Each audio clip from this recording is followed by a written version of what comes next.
Some debts can never be repaid. That's what my grandmother used to tell me, usually while shooting disapproving glances at my parents. I never truly understood what she meant until now, sitting in this sterile hospital waiting room, staring at my phone and the dozen missed calls from the people who were supposed to love me unconditionally. I'm Emily Chen, 35, single mother to my beautiful 8-year-old daughter Lily. And until recently, the unwitting personal ATM for my parents. The irony doesn't escape me. Here I am, waiting for news about my daughter's emergency appendectomy, while my parents are probably sitting in their mortgage-free house, counting the money I've given them over the years. It wasn't always like this. Growing up, we were comfortable but not wealthy. Dad worked as an accountant, Mom taught piano lessons from home. And I was their only child, their investment in the future, as they liked to say. Every achievement, every award, every good grade was met with the same response. Of course you did well, we invested so much in you. Those words would come back to haunt me years later. The shift happened gradually after I landed my job as a software developer at a prestigious tech company. It started small, Dad asking for help with their property taxes one year, Mom needing money for car repairs the next. Then came the big one. Emily, sweetie, Mom said during one of our Sunday dinners, her voice honey sweet in that way that always preceded a request for money. Your father and I have been thinking. Dad cleared his throat, adjusting his glasses the way he did when preparing to make a business proposition. The mortgage payments are becoming difficult to manage with inflation and everything going up. I pushed my food around my plate, already knowing where this was heading. How much? $2,000 a month, Dad said as casually as if he were commenting on the weather. It would really help us out, and after all we've invested in you. There it was, the investment talk. We put you through college, Mom chimed in. Pay for your braces, your piano lessons, your summer camps. I know, I interrupted, the weight of their expectations pressing down on me like a physical force. You've invested a lot in me. And now it's time for that investment to pay off. Dad concluded, smiling as if he just closed a particularly satisfying business deal. I agreed. Of course I agreed. What choice did I have? They were my parents, and they had given me so much. Besides, I was making good money, and Lily was healthy and happy in the small house I'd managed to buy before the real estate market went crazy. For 3 years, I faithfully transferred $2,000 to their account every month. I watched as they renovated their kitchen, bought a new car, took vacations to Europe, all while I pinched pennies and built my emergency fund. We'll always be here for you, they promised. Family takes care of family. I believed them. Right up until last Tuesday, when Lily collapsed at school with severe abdominal pain. The hospital's fluorescent lights cast harsh shadows as I paced the emergency room, waiting for the doctor's diagnosis. Appendicitis, they said. She needed surgery immediately. The insurance would cover most of it, but I was still looking at $8,000 out of pocket. My emergency fund had taken a hit after some recent car repairs, and I was about $3,000 short. With trembling fingers, I called my parents. Mom, Dad, I need help. Lily needs emergency surgery, and I'm short on the payment. Could you? My voice cracked. Could you loan me $3,000? I'll pay you back as soon as I can. The silence on the other end lasted so long, I thought the call had dropped. Emily, Dad finally said, his voice businesslike, that's not our problem. We have our own expenses to consider. I felt like I'd been slapped. But I've been paying your mortgage for 3 years. You said family takes care of family. Exactly, Mom cut in. And you're taking care of your family, us. We invested everything in you, remember? This is just the return on that investment. My daughter needs surgery. I couldn't keep the desperation out of my voice. She's your granddaughter. You chose to have her, Mom said coldly. That was your decision, not ours. We never approved of you getting artificially inseminated anyway. A child needs a father. I hung up before she could finish. My hands were shaking so badly I almost dropped the phone. That's when I remembered Grandma's letter.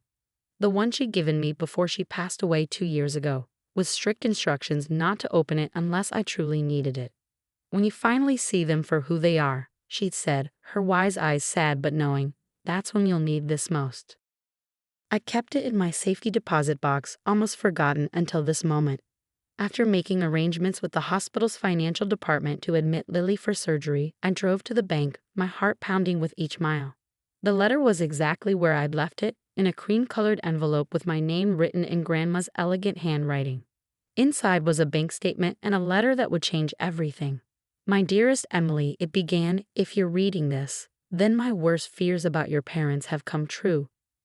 My hands trembled as I read on, each word of my grandmother's letter feeling like a key unlocking a door I hadn't even known existed. The bank statement showed an account I'd never known about, an account in my name set up by Grandma years ago. The balance made me gasp. $850,000. I've watched your parents treat you like an investment rather than a daughter, the letter continued. I've seen how they manipulate you with guilt about everything they've given you. But what they never told you was that every penny they spent on your upbringing, every single expense they've held over your head, came from me. I had to sit down as I read further. Grandma had paid for everything. My college tuition, the braces, the piano lessons, all of it. She'd given my parents a monthly allowance specifically for my care and education. They hadn't invested anything in me. They'd been investing my grandmother's money. I made them promise not to tell you, she wrote.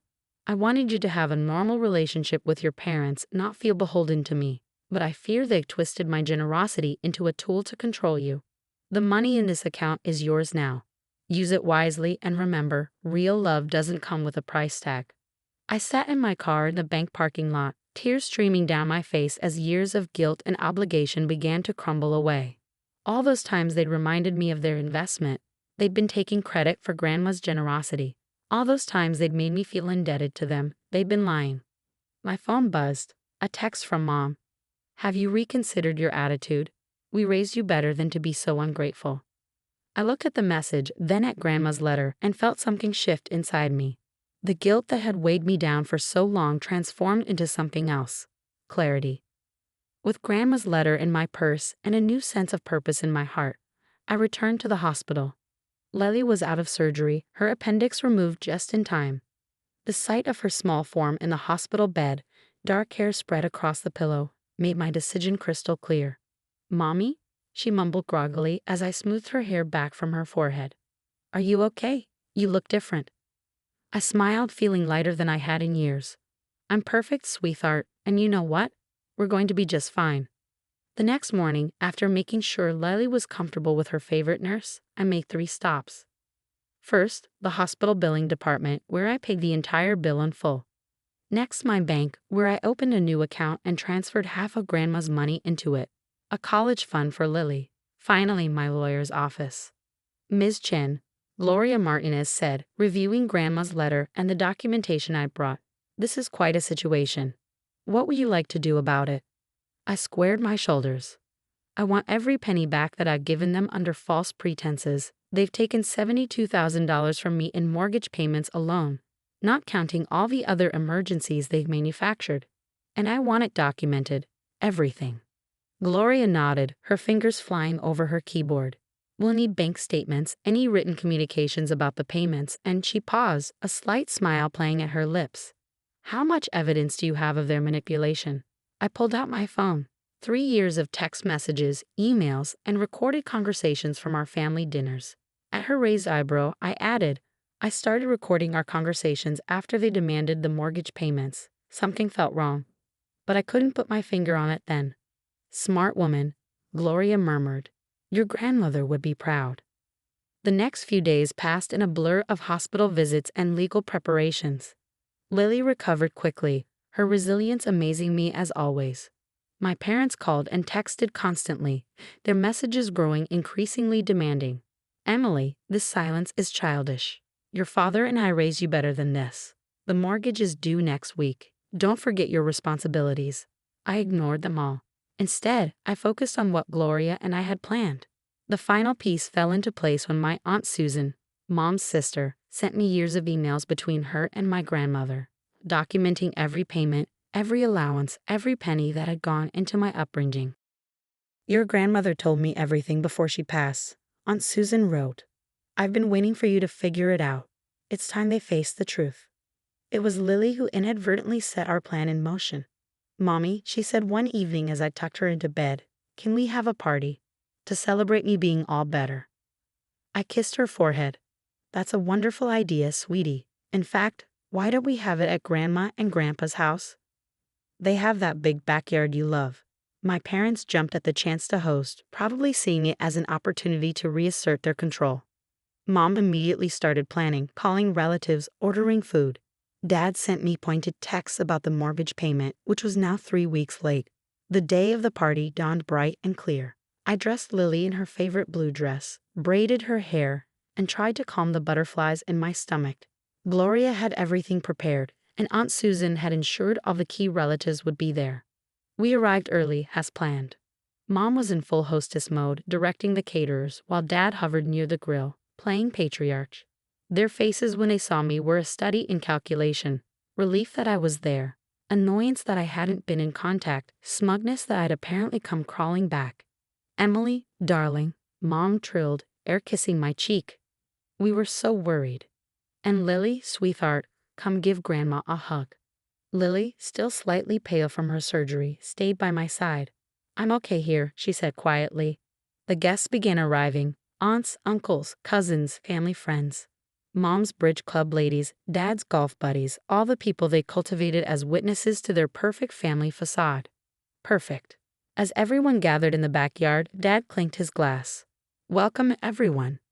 We're here to celebrate our precious granddaughter's recovery."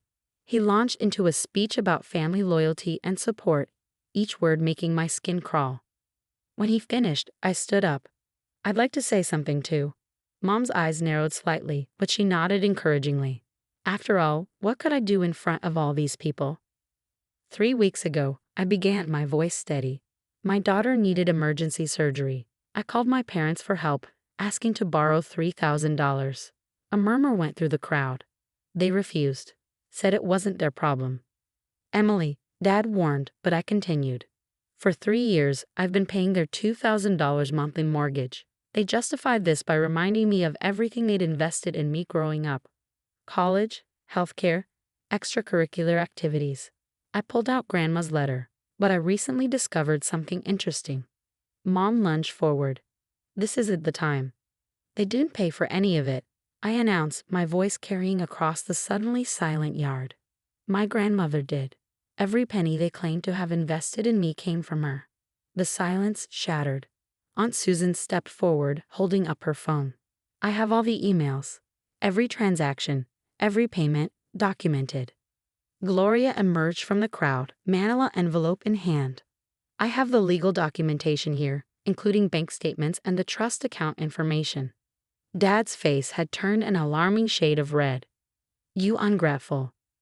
"I've calculated exactly how much they've taken from me under false pretenses," I continued, raising my voice slightly. $72,000 in mortgage payments, $20,000 in various emergencies. All while they had their own money, their own savings, their own investments. "You can't prove any of this," Mom hissed, but her face had gone pale. "Actually," Gloria said, stepping forward, "we can prove all of it. Ms. Chen has been very thorough in her documentation." And she added with a slight smile, "Recording conversations in this state is perfectly legal as long as one party consents." The color drained from my parents' faces as they realized what that meant. Every guilt trip, every manipulation, every demand for money, all recorded. "I'm not here to shame you," I said, though part of me wanted to. "I'm here to end this. You'll be receiving formal documentation demanding repayment of all funds I've provided under false pretenses. You have 30 days to respond." "You'd sue your own parents?" Dad spluttered. "You refuse to help your own granddaughter?" I countered. "Family takes care of family. Isn't that what you always said?" The party dissolved into chaos after that. Some guests left immediately, shooting disgusted looks at my parents. Others stayed, demanding explanations. Mom's bridge club huddled in corners, whispering furiously. Dad's golf buddies made awkward excuses and fled. Aunt Susan wrapped an arm around my shoulders as we walked to my car. "Your grandmother would be so proud of you," she whispered. So proud. That was 6 months ago. My parents eventually agreed to repay everything, though they had to sell their boat and vacation home to do it. They tried to contact me several times, but I'm not ready. Maybe I never will be. Lily and I moved to a bigger house, closer to her school. The rest of Grandma's money is safely invested, growing steadily for Lily's future. Sometimes when I look at my daughter, I see glimpses of my grandmother in her. The same quiet strength, the same wisdom beyond her years. Last week, Lily asked me about investment clubs at her school. My friend Emma says they teach you about money and saving, she explained. Can I join? I smiled, remembering Grandma's words about real love not having a price tag. Of course you can, sweetheart. And you know what?